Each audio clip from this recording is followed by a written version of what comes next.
Inanunsyo po ng Grupong Tindig Pilipinas na babawiin ito ang impeachment complaint na inihain laban kay Vice President Sara Duterte. Sabi ng grupo na petitioner ng ikalawang impeachment complaint laban sa Vice Presidente, nagdesisyon silang suportahan ang ikatlong impeachment complaint na naglalaman ng kaparehong mabibigat na alegasyon at matibay na ebidensya, gaya po ng kanilang inihain. Ang pagsama-samaan nila ng suporta sa ikatlong reklamo ay magpapatibay ng kanilang posisyon at makatutulong para umusad ang kaso sa Senate Impeachment Court. Sabi ng grupo, bukas nila formal na babawiin ang reklamo, kasabay ng pagtalakay ng House Justice Committee sa mga impeachment complaint.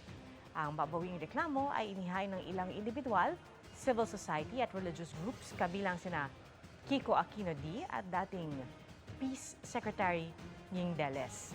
Inendorso ito ni Mamamayang Liberal Party List Representative Laila de Lima at Akbayan Party List Representative Percy Sandanya.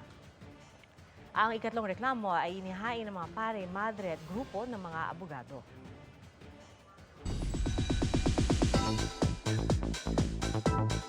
Big winners ng PBB Celebrity Collab Edition 2.0 ang kapuso star na si Caprice Cayetano at kapamilya star na si Lela Ford. Alamin sa chika ni Athena Imperial. Kakaiba ang format ng The Big Night ng Pinoy Big Brother Celebrity Collab Edition 2.0 kagabi. Nagtipon na sa The Crossroads Center sa Quezon City ang GMA and ABS-CBN executives, fans, hosts at alumni ng PBB. Habang ang Ultimate 8 may final task pang ginawa sa loob ng bahay ni Kuya. Itinanghal na fourth big placers ang kapuso teen na si Princess Alia at kapamilyang si Miguel Vergara. Hindi ko na-expect na aabot ako hanggang dulo kasi sobrang dami na ding times na sabi ko, okay, parang feeling ko okay na yung journey ko dito, bounce na ako. Pero ayun nga, binigyan ako ng pagkakataon ng taong bayan, so sobrang grateful ko to. I expected to be the first one to be evicted po kasi nung mga time po na yun, I was super quiet and I didn't know if people would love that. Super unexpected po na umabot po ako ng ganito katagal. Third big placers sina Ashley Sarmiento at Joaquin Arce.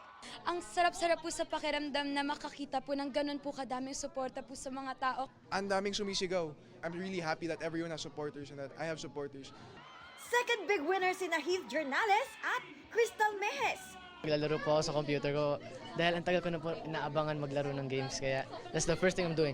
Playing and listening to music po. I'm gonna hug my family, so tired. I'm gonna stay up all night talking to my family.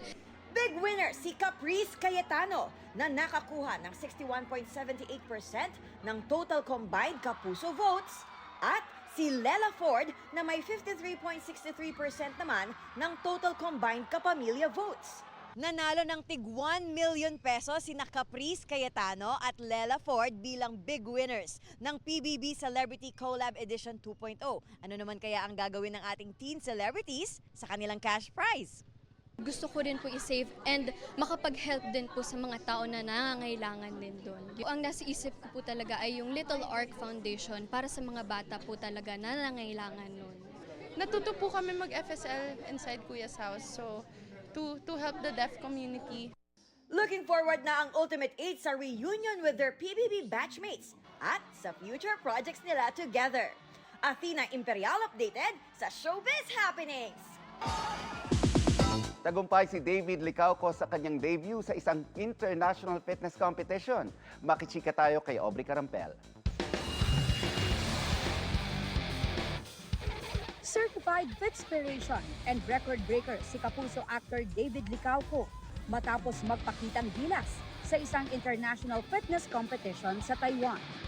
David finished strong sa men's open division with a total time of 1 hour 7 minutes and 48 seconds.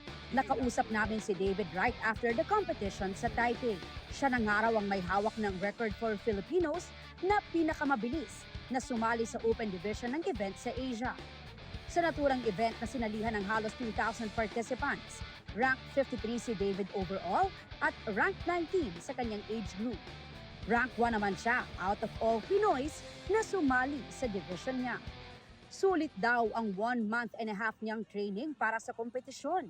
Leading up to this event, nakakatuwa na meron akong i-look forward to, di ba, na para may reason na kung bakit ka nag-training. Kasi I've been training all my life, pero wala namang parang end goal.